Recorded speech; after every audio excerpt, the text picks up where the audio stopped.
Hi, everyone. I want you to take a breath into yourself. Wow, just hear how much better I sound, hey? I want you to take a breath into yourself and just be present to yourself.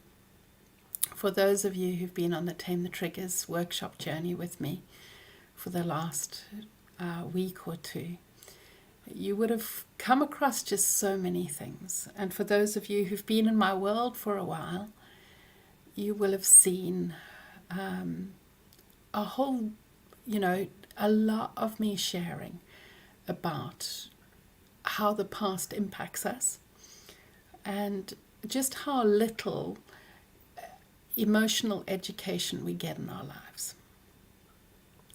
So I just want us to tune in for a moment to ourselves and see how this is impacting us and how we'd like it to be in the future. So for a moment, just be present to how much emotional education you got in the past. And just see, I know for myself, whatever I was feeling, I didn't get the capacity or the skills to work through it. And how that impacted me years ago is that the emotions just flew out with PTSD, with anger. And I really committed that I was going to break that cycle. And it was hard. So I want you to just pause into yourself now and breathe into your body and see how present are you to yourself. And would you like that to be different? Because for so many of us, we might not have got that sort of emotional responsiveness as a child. And then going to talk therapy, we might have got empathy and care, but not learnt the skills on how to do that to ourselves. And so for many of us, for me included, having gone to talk therapy so much, I never got the skills to be able to know how to empathize with myself and specifically what to do. It was only when I trained personally as an attachment family focused therapist that I was like, oh, these were the skills that I wanted, the skills to growing secure attachment within me. One of my promises to everybody in the Tame the Triggers workshop and everywhere is that I'm not going to persuade anybody to join the program, the Overcome Emotional Abuse program with me, because I want you to honor what is right for you. So I want you to tune into yourself and see, did you gain those skills in childhood on how to be safe in yourself, how to regulate your emotions? Just have a look when the last time you felt something big, where you noticed yourself being triggered. Did you know how to respond to yourself? Did you know how to process it? Did you know how to express it to get your needs met? And how to receive it when somebody is meeting your needs? And how to be grateful for that so that you can share with that person that you were grateful for them attempting to meet your needs. If this is an unknown for you, then the Overcome Emotional Abuse program might be for you. If you notice when your kids are crying or whining or angry or upset, do you get flustered and not know how to deal with them because you didn't receive that treatment for you when you were growing up? So you don't know how to deal with it because it's just foreign to you. If you're noticing that your kids are whining or upset or crying and you just are challenged by it, then the emotional abuse program might be for you, because you'll learn to do what you didn't get in childhood. You'll learn to get safe in yourself. You'll learn how to empathize with yourself, how to love yourself, how to feel protective of yourself and supportive and encouraging, and process your feelings. And then you'll be able to give that to your kids, to your partner. There are many partners who have asked whoever is doing the program to thank me for how it's shifted their relationship, because it's made such a difference in that. One, if the partner is somebody who's avoidant and shuts down and is very independent, they've become more able to express what they're feeling in a healthy way rather than stonewall, because they're no longer stonewalling themselves or numbing themselves out. They're turning to their own emotions and tuning into them, and therefore they express them, and it means that there's more connection in their relationships. And for the partners who were more demanding, flooding, and expecting somebody else to meet their needs because they're anxious and frustrated, the partners have shared that their partners have become more regulated and sharing what they need in a healthy way, rather than just dumping on them and leaving it for them to resolve these emotional things. Because part of the work is tuning into ourselves, turning towards ourselves, and meeting ourselves so that we take off the pressure from everybody else to kind of rescue or work through us. And for some people, you go, well, I don't express myself at all. I'm just really busy. I tidy the house, I clean, I work. The challenge with that, when we're not processing any of the stuff that's going on, is that we often leave the emotional labor to other people. There was a post in Facebook yesterday where this woman was saying, describing trauma that she'd gone through and sharing, but I never share it with anybody, but her child is crying massively about the things that the mother is hiding. So even though the mother is hiding it, the kid is expressing it hugely, crying daily about the issues that the mother was hiding from him. And everybody else was describing how to deal with the child. And I always said, have you looked at that trauma that you're avoiding? Because if you don't process your own trauma, kids who are neurodiverse, who are empaths, autistic, ADHD, and dyslexia, tend to be kids who can feel the emotions of other people around them. They don't know how to verbalize them, and they act them out.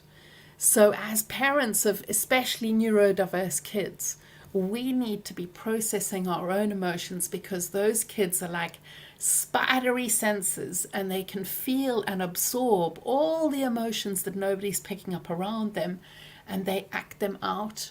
And to everybody else, it looks like, wow, your kid is just wild.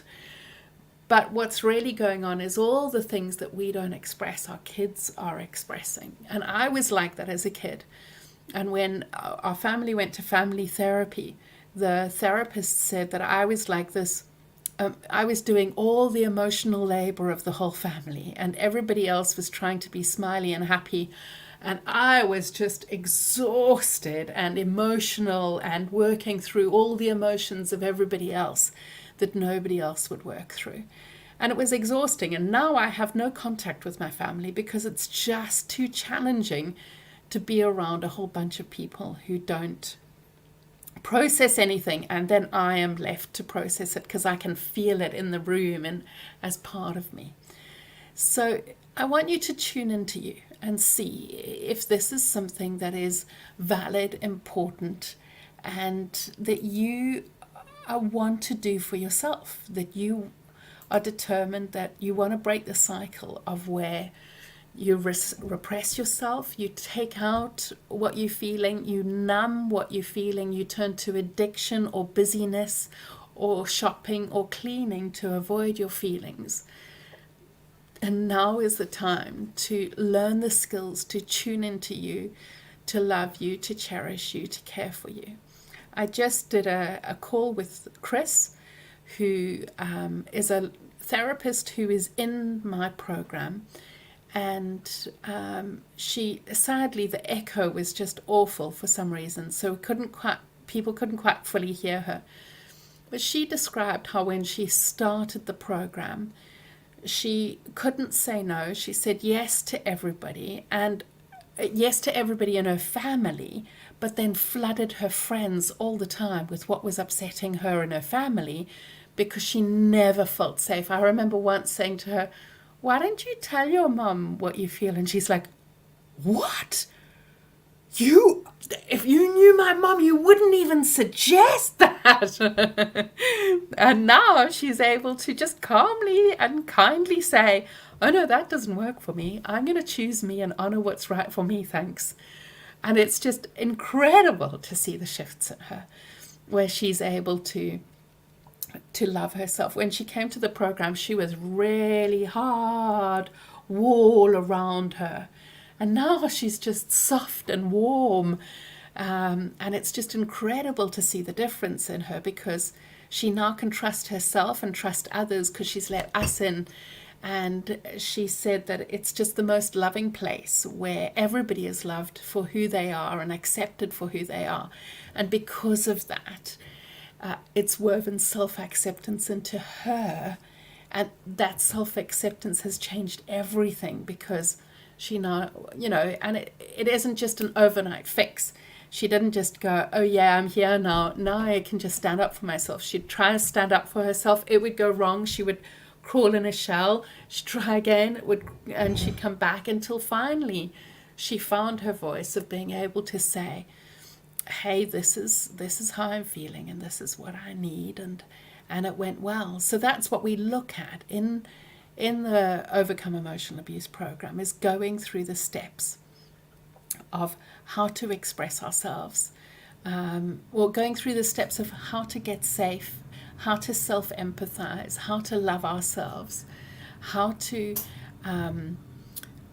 feel supportive and encouraging towards ourselves. Because when we know what that feels like, when we can experience that self-love and self-care in ourselves, we are able to know what is toxic, what isn't healthy for us, and we're able to share, "Oh no, I know that I like this. I know that I like to be loved like this. I know what it feels like to be accepted and cared for, and that what you're doing doesn't feel like that. So I'm going to put up a boundary for myself." But when you don't know what love feels like because you have so much trauma, you get into trauma bonds, and trauma bonds are like addictions to toxic people, whether it's our parents, partners, friends, where we stay in these toxic trauma bonds because we can't leave because they mirror what happened to us in childhood. And to turn back and go back to them, of going, "I just want to go back, and if I could fix it, it would all make me feel better." Instead, this program teaches you to tune into you, to love you, to give yourself the love and the care and the goodness and the cherishing that you've always deserved. And when you do that, you're able to let other people know what you deserve and what's right for you. The link to join the program is there. If anybody has any questions, if you're listening now and you've got a question, just add your question to the comments, and I'm really, really happy to answer you. That's the link to join us. But I want you right now to tune into yourself. I'm not going to persuade anybody to join, but I want you to tune into yourself and see for yourself. Ask your heart, ask your gut, ask your head, because often we have maybe our heart's going, "Oh yes, this is what I want to feel loved," and our gut's going, "Oh God, I'm so scared of something," and our head's going, "Can we make it work financially?" And so we want to listen to the what's going on, and listen to the edge of this, of going, "This is how we can make it happen, this is what we can do," and the gut of going, "What's the fear? Share with me the fear." Different people have shared different fears. Like today, somebody shared so much, "Do I need to be clear of all the different problems that I have going on?" And I said, no, you don't. You can just come in and we're going to support you and guide you through it. And she said, "But I've got so many things. What shall I work on first?" And I said, "Don't fret. We're going to take you through exactly how to process your feelings. And she said, but being new, I've never done this work before. I'm only just waking up to the impact of my childhood. How do I start? What do I do? And I said, don't worry at all. We're going to take care of you. We're going to show you how to go step by step. She said, what if I sabotage? And I said, well, then we'll help you to love yourself through it. She said, but I've got too much to untangle. Is it right to even do this when there's so much? And I said, yes, because then we'll help you untangle it so that you're able to make sense of yourself and grow the skills to confidence, love, security, and choosing you, so that you choose a path in your life that honors you, so you feel good about yourself. And she said, I don't know if I've got a right to do this. And I said that just comes from such a sense of where you haven't had other people tune into you, and you don't know how it feels to connect with yourself and make decisions for yourself and love you. And it's so healthy to leap in and go, this matters to me, and I'm doing this for me, and I love me, and I'm worthwhile, and I'm going to cherish me.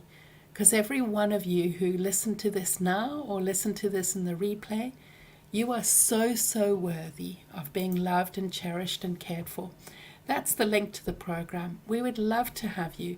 If you've got a question, just pop them in the comments, and I will answer them now or afterwards. When I see, if I go to bed and I see it in the morning, I will come and answer you so that you feel met and loved. What I want you to know is that you have the capacity to learn the skills to loving you, to process your feelings, to meeting you, that you never got in childhood. And it will be a delight to be able to give you those skills so that finally you know how to respond to your feelings, process them, tune into you, give yourself the love and care that you need, so that you feel great about you. So often what we are taught in childhood is either to shut ourselves off so we're not processing anything, or to go to other people and say, I'm struggling with this, can you help me with this? What we need is a balance, and I share to my clients, about 80% of the work is you doing the work, and 20% is support from other people. Whether it's just our group, a therapist, or a variety of friends. But it's you learning the skills to noticing what you're feeling, processing what you're feeling, empathizing, being a loving witness to yourself, seeing what you need, expressing what you need, responding to yourself. All of those skills we didn't necessarily learn in childhood. And that's what the Overcome Emotional Abuse program does, where you will understand the skills that you didn't get in childhood. We would love to have you with us. Come and join. The link is there. And if you've got any questions at all, message me, and I'm happy to have a quick chat on Facebook or on Zoom, where I can support you, answer your questions, and love you up. All right, everybody, I'm sending you love, and I look forward to seeing you in the program. Sales end this weekend, and we begin on Monday. And the Tame the Triggers workshop will be closed, and so you won't have access to the videos after that. But all people who purchase the Overcome Emotional Abuse program will have all the access to the Tame the Triggers workshop too. So I look, plus another bonus today. Today I added a bonus of helping you overcome unworthiness. So come and join us. We would love to have you with us. Sending you love. Bye.